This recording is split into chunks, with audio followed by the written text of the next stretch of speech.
یہ زمین جس پر ہم چلتے ہیں، یہ درخت جن کے سائے میں ہم سکون پاتے ہیں، یہ پانی جس کے بغیر زندگی کا تصور ممکن نہیں۔ لیکن ذرا اپنے ارد گرد دیکھیے، گرمی بڑھ رہی ہے، بارشوں کا نظام بدل رہا ہے، پانی کم ہوتا جا رہا ہے، اور پلاسٹک خاموشی سے ہماری زمین اور ہماری زندگیوں کو نقصان پہنچا رہا ہے۔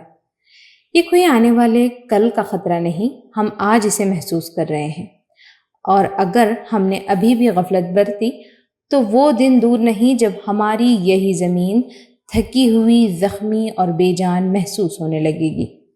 اسی احساس کے ساتھ دنیا بھر میں ہر سال یوم ماحولیات منایا جاتا ہے، تاکہ انسان صرف ترقی کے بارے میں نہ سوچے بلکہ اس زمین کے بارے میں بھی سوچے جس پر اس کی اور آنے والی نسلوں کی زندگی قائم ہے۔ اور اسی جذبے کے تحت اس سال بھی جماعت اسلامی ہند کرناٹکا نے ماحولیات کے تحفظ اور بیداری کے لیے ایک وسیع ریاست گیر مہم کا آغاز کیا۔ جمعہ کی ایک گرم دوپہر تھی، کرناٹکا کے کئی مساجد سے نماز جمعہ ادا کر کے باہر نکلے، لیکن اس بار بات صرف نماز تک محدود نہ رہی۔ کہیں مسجد کے صحن میں پودے لگائے جا رہے تھے، کہیں نوجوان ماحولیات سے متعلق کتابچے تقسیم کر رہے تھے، اور کہیں بچے خوشی خوشی سیڈ بال یعنی بیج والے مٹی کے گولے لے کر شجرکاری مہم میں شریک تھے۔ بیدر سے بیلگاوی، ہاسن سے کوپل، کاپو سے گلبرگی تک عالمی یوم ماحولیات اس بار محض ایک رسمی دن نہیں رہا بلکہ ایک اجتماعی احساس ذمہ داری میں بدلتا نظر آیا۔ ریاست کے مختلف شہروں میں اس مہم کی اپنی جھلک تھی۔ کوپل میں متعدد مساجد نے ماحولیات پر خصوصی خطبات کا اہتمام کیا۔ بیدر میں جماعت کے وفد نے سٹی کارپوریشن کمشنر سے ملاقات کر کے ماحولیات پر یادداشت پیش کی۔ ہاسن میں بچوں نے سیڈ بال شجرکاری میں حصہ لیا، پودے تقسیم کیے گئے اور صحت مند ماحول، صحت مند قوم کے پیغام کے ساتھ مہم چلائی گئی۔ کاپو میں سوال اٹھایا گیا، میں فطرت کو کیا دے سکتا ہوں، اور لوگوں کو دعوت دی گئی کہ وہ کم از کم ایک درخت لگانے کا عزم کریں۔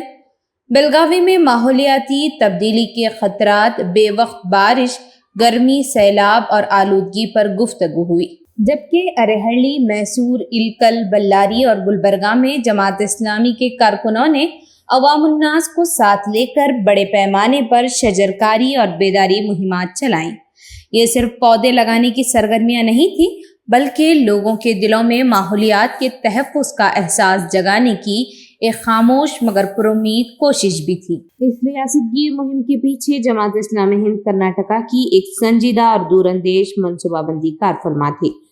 ماحولیات کے بڑھتے ہوئے بحران اور آنے والی نسلوں کے مستقبل کو پیش نظر رکھتے ہوئے امیر اہل خانہ ڈاکٹر محمد سعد بیلگامی نے کافی پہلے ہی مقامی جماعتوں کو تفصیلی ہدایات جاری کی۔ پیغام نہایت واضح مگر دل کو چھو لینے والا تھا۔ یوم ماحولیات کو محض ایک رسمی تقریب نہ بنائیں بلکہ اسے بیداری، خدمت اور اجتماعی احساس ذمہ داری کی ایک زندہ مہم میں بدل دیں۔ مہم کے سیکریٹری انچارج محمد کنی نے ایک خصوصی ویڈیو پیغام جاری کرتے ہوئے مسلمانوں سے پرخلوص اپیل کی، اس سبز انقلاب کے سفیر بنیں، اپنے حصے کا ایک درخت ضرور لگائیں، پانی جیسی نعمت کی حفاظت کریں، پلاسٹک کے استعمال کو کم کریں بلکہ ترک کرنے کی کوشش کریں، آنے والی نسلوں کے لیے اس زمین کو زیادہ محفوظ، زیادہ سرسبز اور زیادہ قابل زندگی بنانے میں اپنا کردار ادا کریں۔ ان کا کہنا تھا، ماحولیات کا تحفظ محض ایک سماجی ضرورت نہیں ہے بلکہ ایک ایسی امانت ہے جس کے بارے میں آنے والی نسلیں ہم سے سوال کریں گی۔ لیکن یہ مہم صرف وقتی جوش یا جذبات تک محدود نہیں رہی۔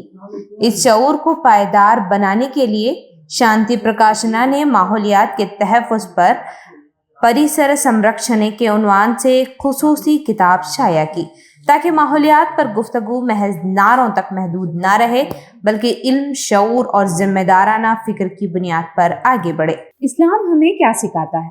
یہ کہ انسان زمین کا نگہبان ہے، مالک نہیں۔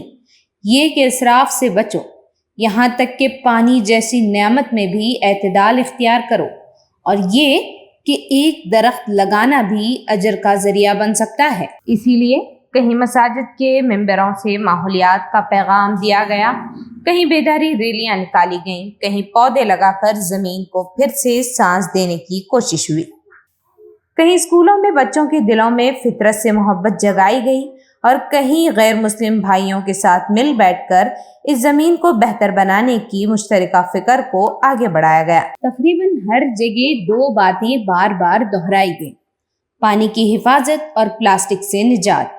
آج زیر زمین پانی تیزی سے کم ہو رہا ہے، بارشیں بے ترتیب ہوتی جا رہی ہیں، اور پلاسٹک وہ خاموشی سے زمین، پانی اور انسانی صحت کو نقصان پہنچا رہا ہے۔ شاید اس پوری مہم نے ہمیں ایک سادہ مگر گہرا پیغام دیا ہے: ماحولیات کا تحفظ صرف حکومتوں کی ذمہ داری نہیں، یہ ہم سب کی ذمہ داری ہے۔ اگر ہم پانی بچائیں، درخت لگائیں، پلاسٹک کم کریں تو شاید آنے والی نسلوں کو ایک بہتر زمین دے سکیں گے، کیونکہ زمین بھی امانت ہے اور ماحول بھی ذمہ داری۔ باغ لگا رہے ہو، محبت بھی ذرا ڈال دینا۔ باغ لگا رہے ہو، محبت بھی ذرا ڈال دینا۔ پرندوں کے بنا شجر کاری پوری نہیں ہوتی۔ پھر ملتے ہیں ایک نئے پیغام کے ساتھ، تب تک کے لیے اللہ حافظ۔ البلاغ، حق کا پیغام انسانیت کے نام۔